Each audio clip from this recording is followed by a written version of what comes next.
আমরা এখন এসে পৌঁছেছি বিদ্যাসাগরের জন্মস্থান বীরসিংহ গ্রামে, যা ঘাটালের সেন্ট্রাল বাস স্ট্যান্ড থেকে প্রায় 14 কিমি দূরে।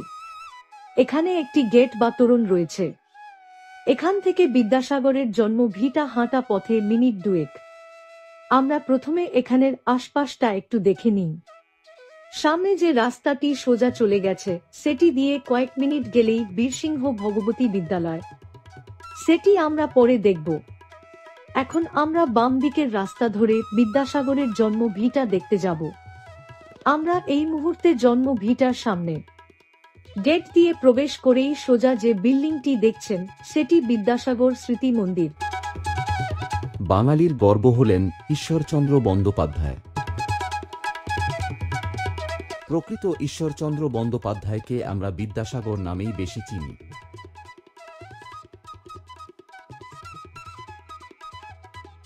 এর বাম পাশে আছে একটি বর্ণপরিচয় এর সুবিশাল প্রতিকৃতি। এখন আমি আমার ক্যামেরা 360 ডিগ্রি ঘুরিয়ে দেখাচ্ছি। গেট দিয়ে ঢুকেই বাম দিকে একটি এবং ডান দিকে দুটি মাটির বাড়ির ডিজাইনে বাড়ি আছে। আমরা একে একে সেগুলির ভিতর কি আছে দেখব।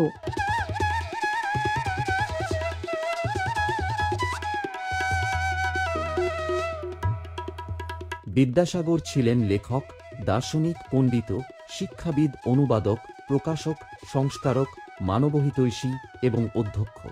ঈশ্বরচন্দ্র বিদ্যাসাগর নিজের ছেলের বিয়ে দিয়েছিলেন এক বিধবার সঙ্গে।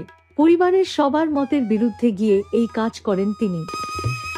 শুরুতে ডান দিকের প্রথম ঘরটি দেখছি। এখানে আছে একটি বিদ্যাসাগরের ছবি যেটি বেশ বড়। আর আছে বিদ্যাসাগরের জীবনের নানা কাহিনী যা ছবি এবং মূর্তির মাধ্যমে তুলে ধরা হয়েছে। বিদ্যাসাগর নিজের বেতনের অর্ধেক মাইনে দিয়ে দিতেন দরিদ্রদের জন্য। নিজে অভাবে থেকেছেন, শূন্য হয়েছেন, কিন্তু তবুও সমাজের কথা ভেবেছেন। তাই তাঁর নাম দয়াসাগর। নারী শিক্ষা বিস্তারে ঈশ্বরচন্দ্র বিদ্যাসাগরের অবদান ছিল অনস্বীকার্য। তিনি বালিকাদের জন্য অনেক বিদ্যালয় স্থাপন করেন। ঈশ্বরচন্দ্র বিদ্যাসাগর বাল্যবিবাহ ও বহুবিবাহের ঘোর বিরোধী ছিলেন।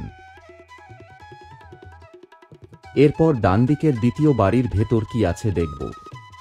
এখানেও বিদ্যাসাগরের জীবনের নানান কাহিনী এবং উল্লেখযোগ্য অনেক ঘটনা ছবি এবং মূর্তির মাধ্যমে তুলে ধরা হয়েছে।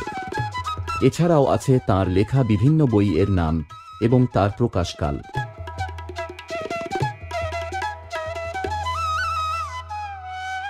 বিদ্যাসাগরের এক ছেলে ও 4 মেয়ে। ছেলের নাম নারায়ণচন্দ্র আর 4 মেয়ের নাম হল হেমলতা, কুমুদিনী, বিনোদিনী ও শরৎকুমারী।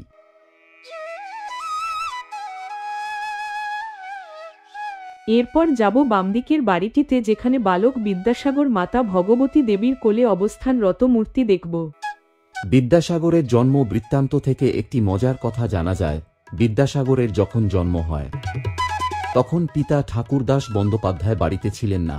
তাই ঠাকুরদাসের পিতা রামজয় ঠাকুরদাসের কাছে গিয়ে রঙ্গ করে বলেন, বাড়ি এসো, একটা এঁড়ে বাছুর হয়েছে। এরপর ঠাকুরদাস বাড়ি এলে রামজয় বললেন, একে আমি এঁড়ে বাছুর বলেছিলাম, কারণ এই ছেলে এঁড়ে বাছুরের মতো এক গুঁয়ে হবে, যা ধরবে তাই করবে, কাউকে ভয় করবে না।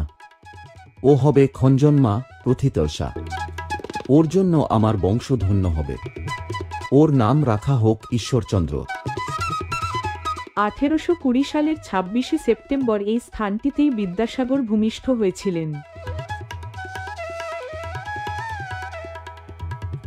এরপর স্মৃতি মন্দিরের রুমটির ভিতর আপনাদের নিয়ে যাব।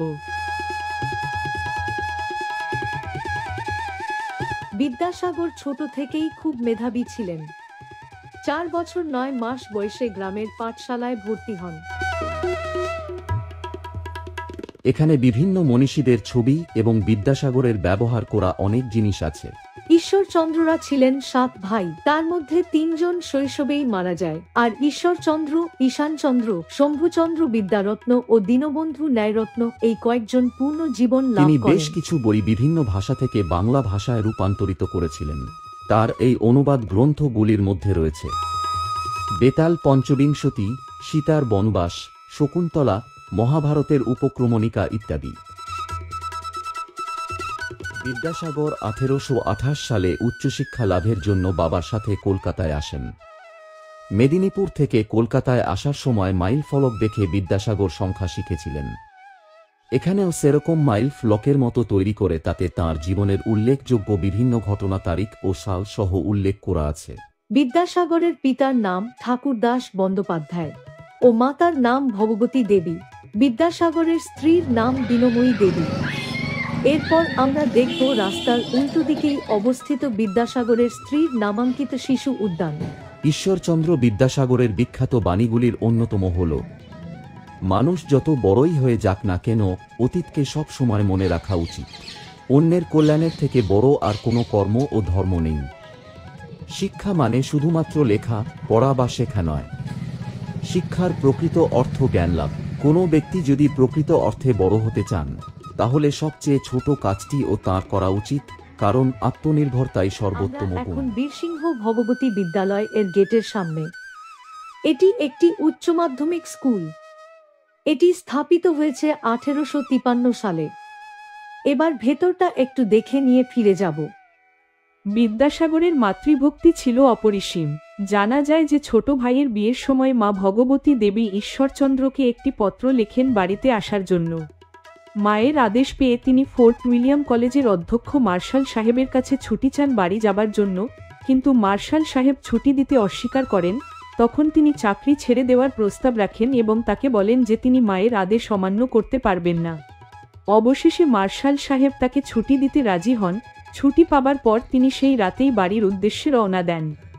আবহাওয়া খারাপ থাকার কারণে নদী পারাপারের কোনো নৌকা তখন চলছিল না, তাই তিনি আর কোনো উপায় না দেখে দামোদর নদীতে ঝাঁপ দেন এবং প্রকাণ্ড দামোদর নদী সাঁতরে পার করে বাড়িতে এসে পৌঁছান। ঈশ্বরচন্দ্র বিদ্যাসাগর মূলত জোর দিয়েছেন শিশুর ভাষা শিক্ষার ওপর, কিন্তু এই সূত্রে তিনি নীতি শিক্ষাও দিতে চেয়েছেন, যেমন কখনো মিছা কথা কহিও না, কাহারও সহিত ঝগড়া করিও না, কাহাকেও গালি দিও না, সারাদিন খেলা করিও না ইত্যাদি।